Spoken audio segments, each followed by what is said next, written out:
FORA.tv. Idea Immersion. Visit us at www.FORA.tv.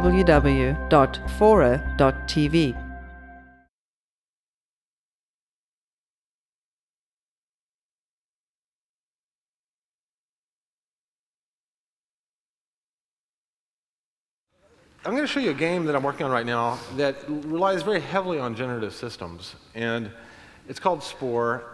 The rough idea was inspired by The Powers of Ten, which was a book and movie done by Charles Ray Eames, actually done earlier by a Dutch schoolteacher named Kees Boeke, called Cosmic View.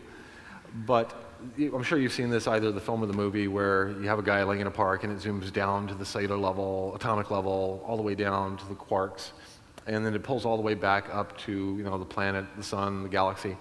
And I always thought it was a very unique perspective, and it was kind of missing the dynamics. I always wanted to see the dynamics on different scales. So that was part of the inspiration behind Spore. Another part of it was I wanted the players to be able to create most of the game. So almost every piece of content in the game is creatable by the players. I'm just going to show you a few bits and pieces of it here. The game actually occurs across multiple scales, from cellular to kind of evolution creature, up to a tribe, city, civilization, and then in space. In fact, you're actually kind of developing, evolving civilization from a single microbe.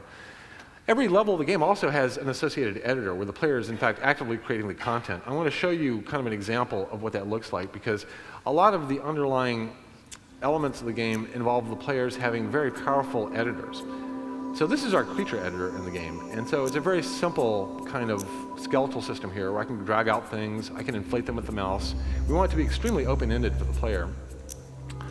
We have a palette of parts over here that we can kind of grab and use and stick onto the thing. Very clay-like, everything I can basically kind of sculpt like clay. Different types of parts. These are feet. As I start putting parts on, the creature starts coming to life. I can kind of morph and scale these things. Now let's give the thing a mouth here. Let's see.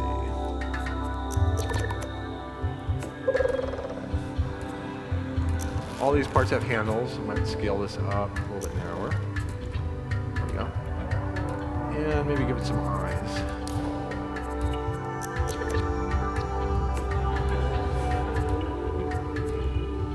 And maybe a set of arms as well. Graspers. Now, the interesting thing about this is that no matter what the player designs, the computer has to figure out how this thing would behave. So here, in a few clicks, in about 2 minutes, I've created a fully 3D character. Next up is actually coloring the thing. Now, this is all generative as well. So basically, we have simple rules for how the computer should paint this thing. So we basically select a color, and then each one of these spheres here represents a different algorithm that puts a different pattern on the creature. So we can go for stripes, spots, scales. We can overlay and mix different patterns. So I can pick another color here and then put different stripes.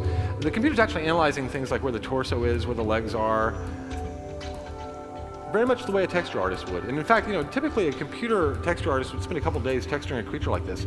So here in about 3 minutes, in about maybe 30 mouse clicks, I've created a creature that's roughly equivalent to what a Pixar artist might create over several weeks.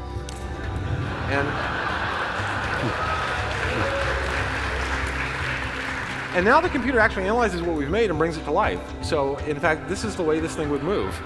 And so no two creatures will actually kind of move or behave the same way in this game. So can I just interrupt a minute? Certainly. You see the way it's heaving up and down there? Yeah, that's its breathing. Right. So is the computer told in every case to say what would this thing do when it breathes? Does it always do that sort of thing? It always makes a decision about. Yeah, everything it does, the computer's making some decision, and sometimes it's abstracting out elements of the creature. Maybe its mass and weight and size. The way it moves is very based upon how long the legs are, how many feet. Yes. It can move in radically different ways if I put like 7 legs or tentacles or whatever. So there's a range of possibilities that the computer has to kind of understand based upon the structure of the creature that you've designed.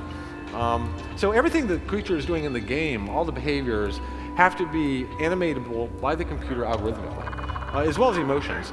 So we have to be able to show, when the creature's happy or sad algorithmically. And depending on what you design, they can be, quite tricky. So we take this creature and we actually bring it into the world, and you're actually playing in a full world of other creatures that were designed by other players. So as you design a creature in this game, you're actually interacting with other creatures that other players have designed automatically. And so how is the set of other creatures that you interact with chosen? It's chosen by the computer based upon what you've done in the game. So it's based upon how well you are as a player, your skill levels, based upon a number of other things. So do you as a player, can you reject sets? So if the computer puts you in a landscape which you don't like very much, can you say, I'd rather have another set of creatures, please?